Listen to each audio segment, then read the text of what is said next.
guys, good afternoon. Happy Saturday.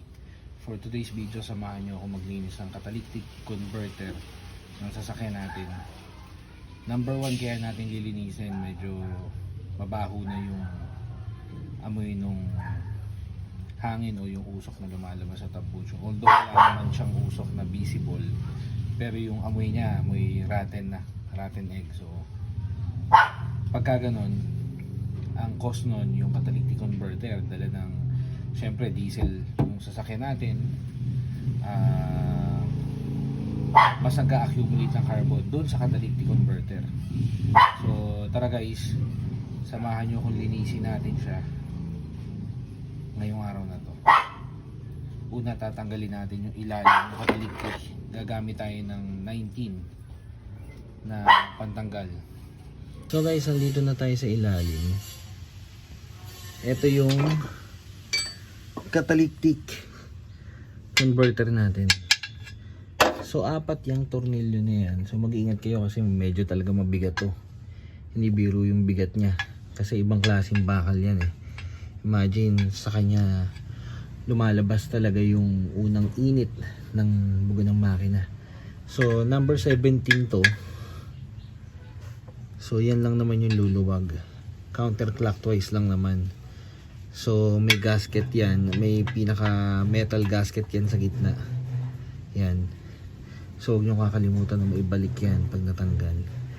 So guys, tatanggalin lang natin. Yung 4 lang na yan. Tapos alalayan nyo lang kasi bababaksakan kayo pag hindi nyo naalalayan yan. Yung catalytic converter nya, mapapansin nyo, sobrang dumi ng carbon. As in totally hindi nakita, hindi na halos tumagos. Yun. So sobrang dumi na niya. Pressurized washer. Pero syempre hindi naman masyadong magiging malinis pag ganun. So maghanda lang kayo ng 2 tabo. So degreaser, gamitan nyo siya. Buhusan nyo lang. Yan na yung maglilinis ng mga carbon deposit sa loob ng catalytic converter nyo. So kailangan talagang malinis siya para yung amoy mawala. Antayin nyo lang, bababayan.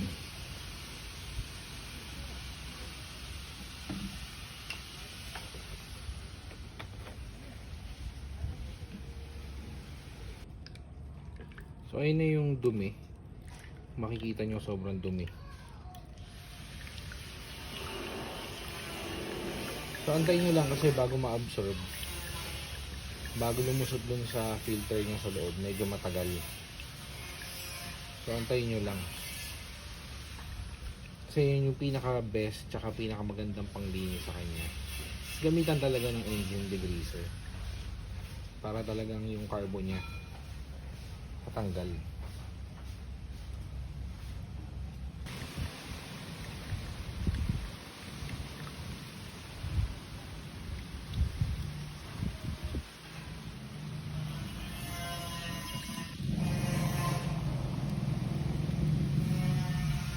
O yan, lumulusot na yung degreaser natin sa dulo-dulo ng catalytic converter natin.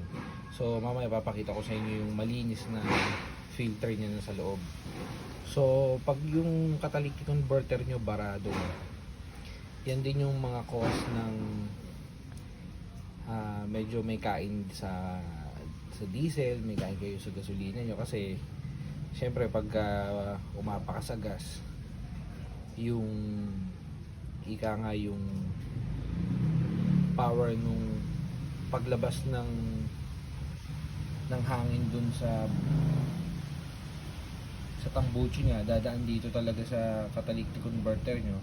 Kung barado na yan, hindi maayos makakalabas yung hangin.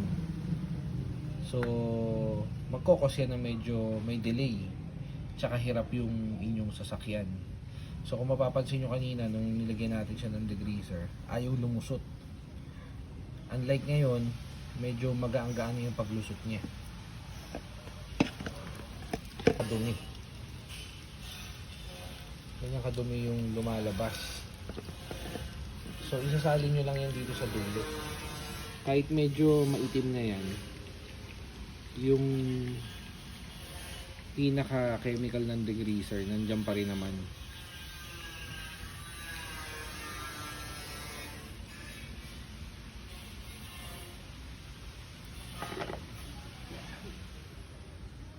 So ang gamit natin tong Prestige na degreaser.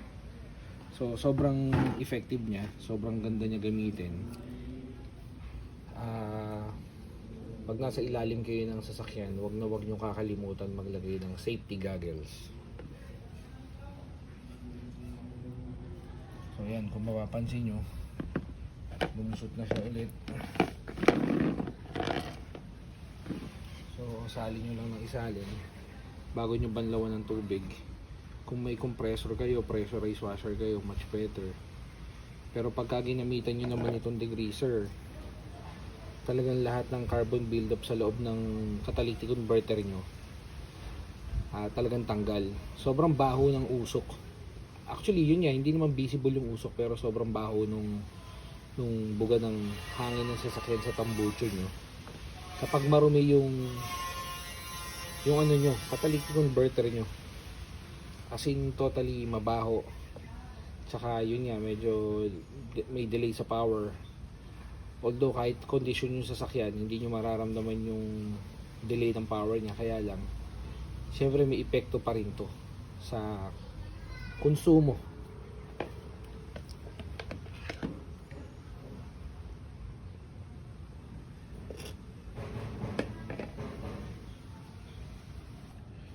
Pwede nyo siyang bombahan ng ordinaryong tubig lang.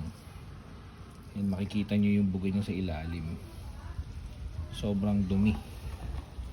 Yan. Sobrang dilim. Yan.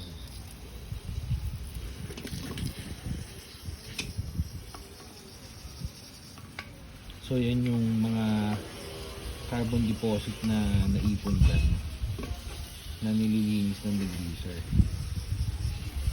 na kahit may pressurize yung gamitin mo, yung mga singit niyan sa loob hindi naman ganun malilinis ng pressurized washer.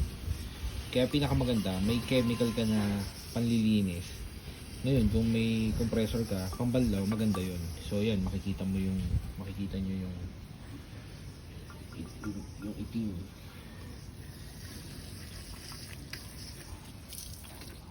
Degreaser, kung makikita nyo, may mga pino na talagang nagbi-build up.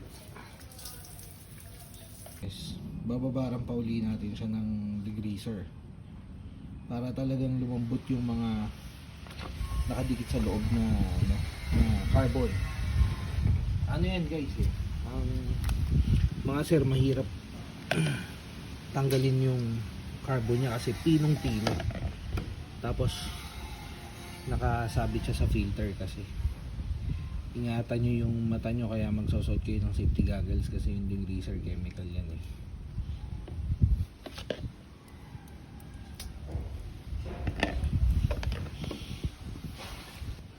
Mas mabilis yung paglusot ng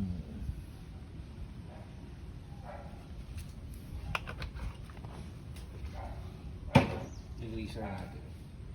Sobrang dumi niya guys. Kasi nakakahinga na siya, bumilis na yung bagsak ng degreaser natin.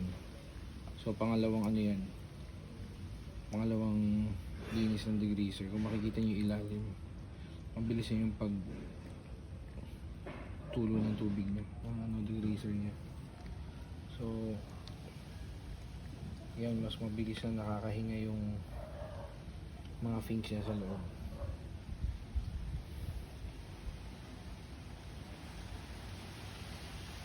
Pagkatapos yung banlaw ulit, pagka wala nang maitim na lumalabas, okay na. Tadry nyo lang, hangin, para pag in-start nyo yung sasakyan nyo, hindi kumapit kagad kasi basa. So ganyan yun. Ganyan yung paglilinis ng catalytic converter. Huwag kayong maiinip, huwag kayong magtataka na pag binuhusan nyo siya ng degreaser, wala kagad lumabas. Normal yun kasi barado na eh. Guys, ito na yung catalytic converter natin. Malinis na siya. So, babalik na natin siya. Bago nyo ibalik, make sure na yung mga dulo ng tornilyo, lagyan nyo ng ng grasa. So, kasi para luto sa init yan eh. So, makakatulong yan para hindi ma-lost thread yung ating mga bolts and nut. Lalo na to, medyo may edad na to yung sasakyan natin. So importante dyan yung proper maintenance, lalo na sa mga langis, grasa. Yan, importante yan.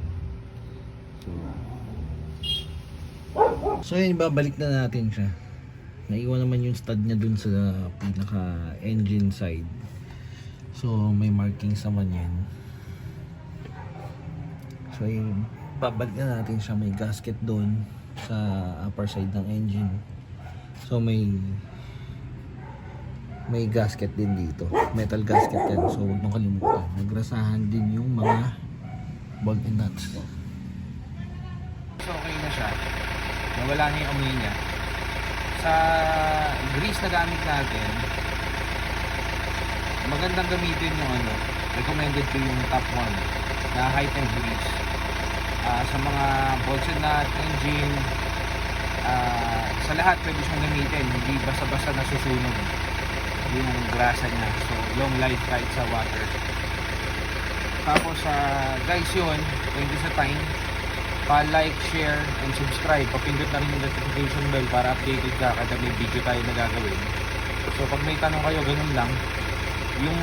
Yung nut niya sa ilalim 19, hindi 17. So nagkamali lang ng abot yung mali lang ako ng hawak.